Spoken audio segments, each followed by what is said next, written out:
Our next story is about the Football World Cup. It comes once every 4 years. It is organized by a body called FIFA. FIFA is the body that governs world football. The 2026 FIFA World Cup, a historic expanded global event, is already getting overshadowed by politics because days before the official World Cup draw, Federation's crackdown is sparking criticism overseas. The former FIFA president is calling for soccer fans to boycott the World Cup in the U.S.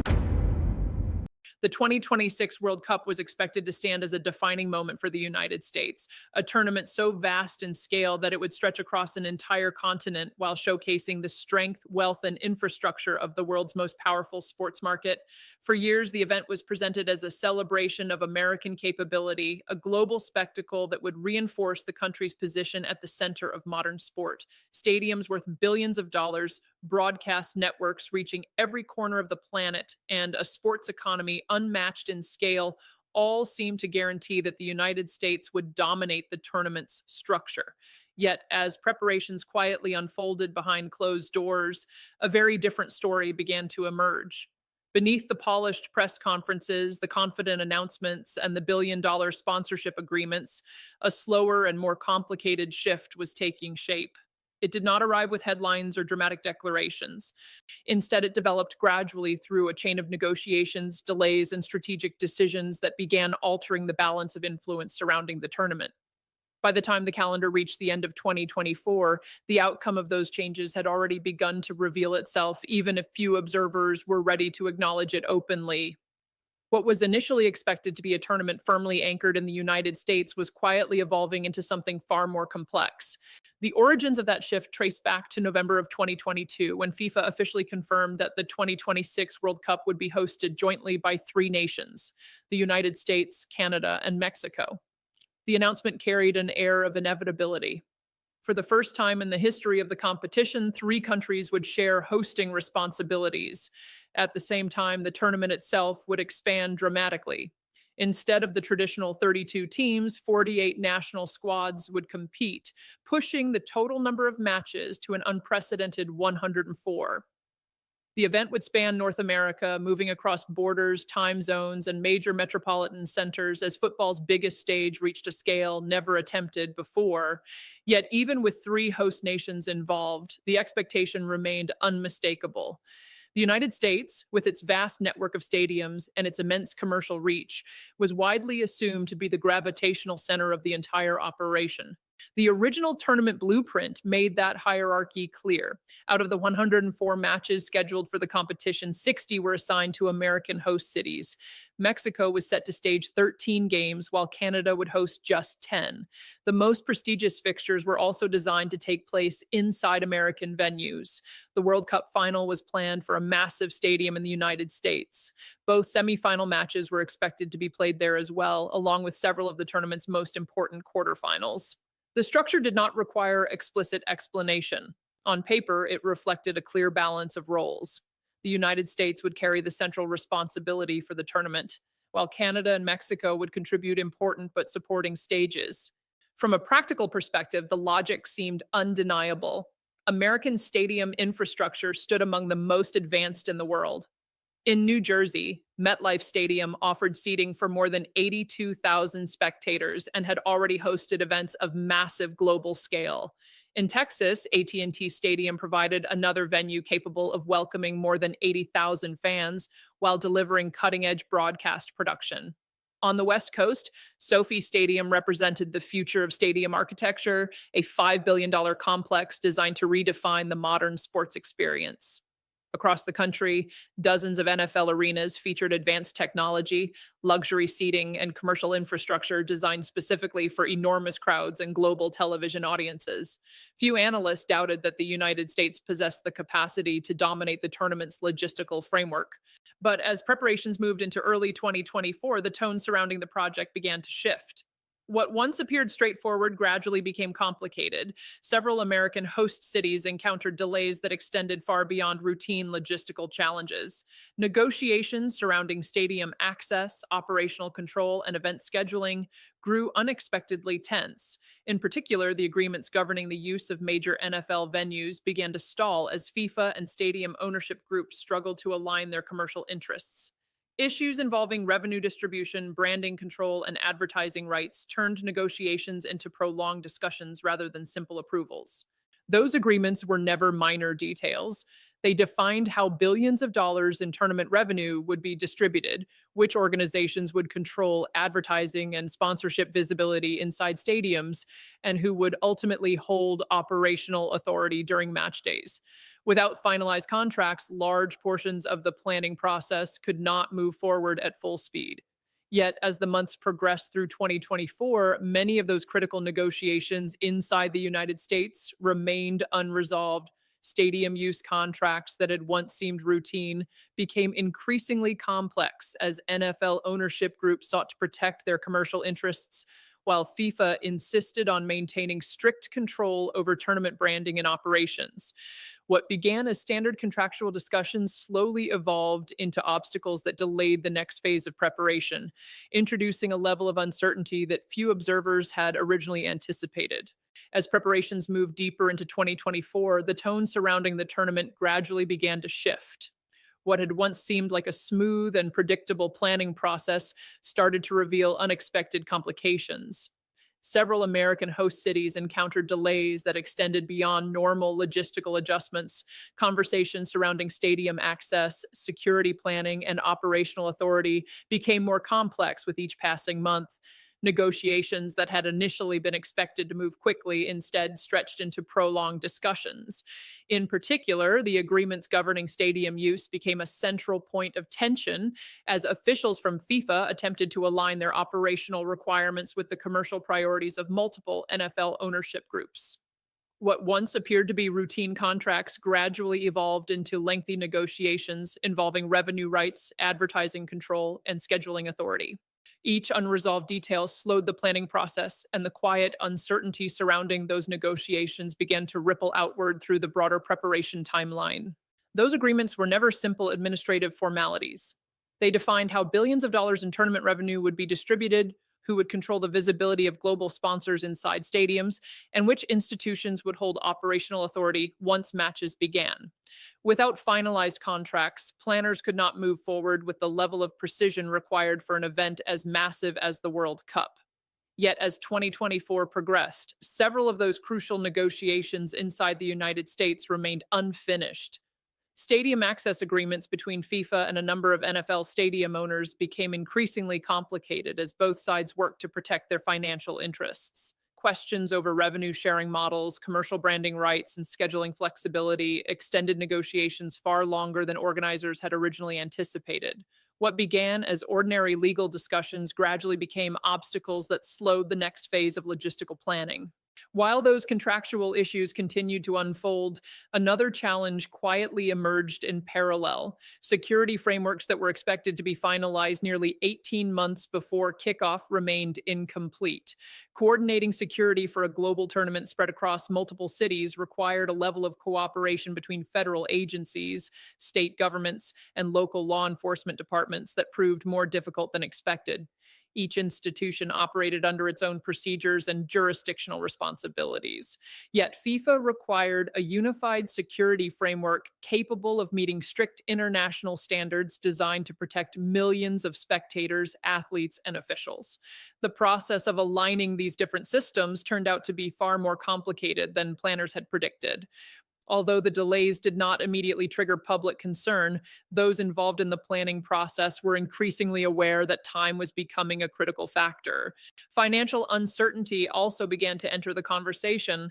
Sponsorship agreements worth hundreds of millions of dollars encountered unexpected delays as legal frameworks governing taxation, commercial rights, and regulatory approvals became entangled in disagreements between federal and local authorities. Global corporations preparing to invest heavily in marketing campaigns, hospitality programs, and promotional partnerships began asking for assurances that timelines would remain stable. For companies accustomed to receiving clarity years in advance, the absence of firm answers created growing discomfort. Each unanswered question increased the pressure on tournament organizers responsible for delivering what was set to become the largest World Cup ever staged. By March of 2024, these concerns had moved beyond speculation. An internal assessment circulated among senior FIFA officials outlined the situation in clear detail. According to the report, 7 of the 11 American host cities were already behind schedule in meeting major infrastructure or administrative benchmarks. 3 cities had also exceeded their projected budgets during early preparation phases. Perhaps most troubling was the absence of a definitive recovery timeline capable of ensuring that all deadlines would still be met. Without such a roadmap, uncertainty began spreading quietly within the organization tasked with safeguarding the tournament's success. While those challenges were unfolding across the United States, preparations in Canada were advancing at a noticeably different pace. In Toronto, upgrades to the primary host venue were completed nearly 3 months ahead of schedule. The early completion allowed local organizers to move sooner into operational testing, transportation planning, and fan logistics. In Vancouver, BC Place underwent significant technological enhancements that positioned it among the most advanced venues in the Americas. New lighting systems were installed to support high definition international broadcasting, while improvements to the stadium's retractable roof allowed it to adapt quickly to changing weather conditions. The upgrades ensured consistent playing environments regardless of climate and demonstrated a level of planning efficiency that attracted increasing attention from tournament officials observing the progress of all 3 host nations. Canadian host cities did far more than simply meet their deadlines. In several cases, key projects were completed ahead of schedule and under budget, giving organizers additional room to strengthen transportation networks and public safety preparations. The progress reflected a level of coordination that quickly drew attention from officials monitoring the readiness of all 3 host nations.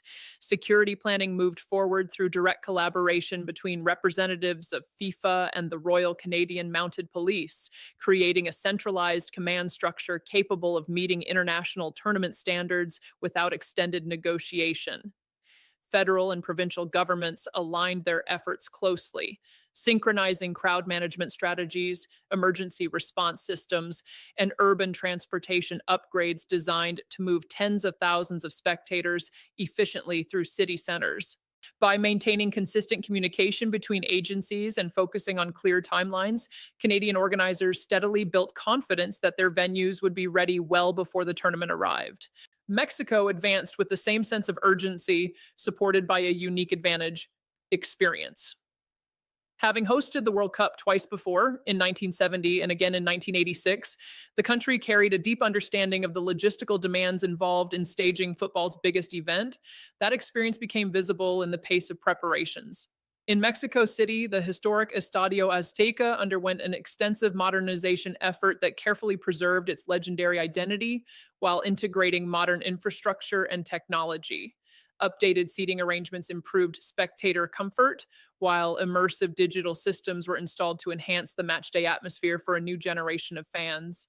In both Guadalajara and Monterrey, stadium renovations moved quickly and were completed nearly 6 months ahead of schedule. Transportation systems surrounding host venues were expanded, metro lines were upgraded, and surrounding roads were redesigned to accommodate larger crowds. At the same time, international airports across the country implemented improvements to manage the expected surge of global visitors arriving for the tournament. By September 2024, the leadership of FIFA began reviewing a comprehensive 300-page assessment comparing the readiness of the United States, Canada, and Mexico. The report was presented to FIFA President Gianni Infantino and other senior officials, offering a detailed breakdown of infrastructure progress, financial projections, and operational readiness. The findings relied not on political rhetoric, but on measurable data. According to the report, the United States was facing delays in 7 host cities and cost overruns in 3 others. Even more concerning was the absence of a clearly defined recovery timeline capable of ensuring that all necessary deadlines would still be met.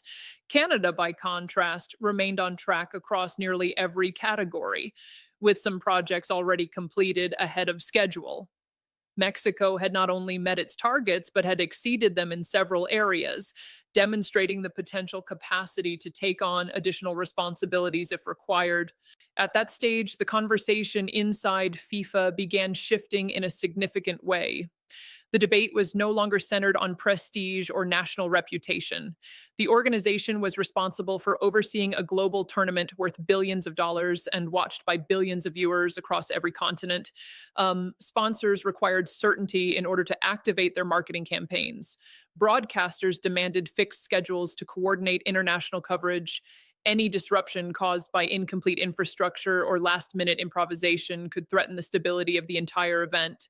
Faced with those risks, FIFA officials concluded that they could not allow complications within one host nation to endanger the success of the largest World Cup ever planned.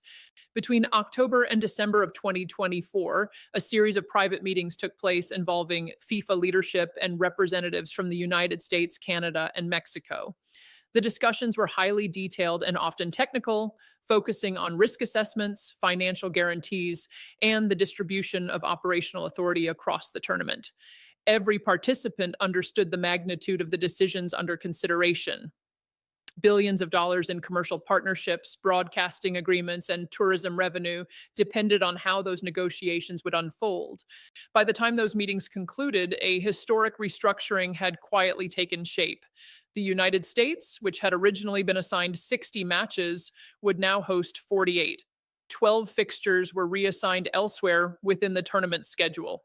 Mexico's role expanded dramatically, rising from 13 matches to 29, an increase that significantly elevated its presence in the competition.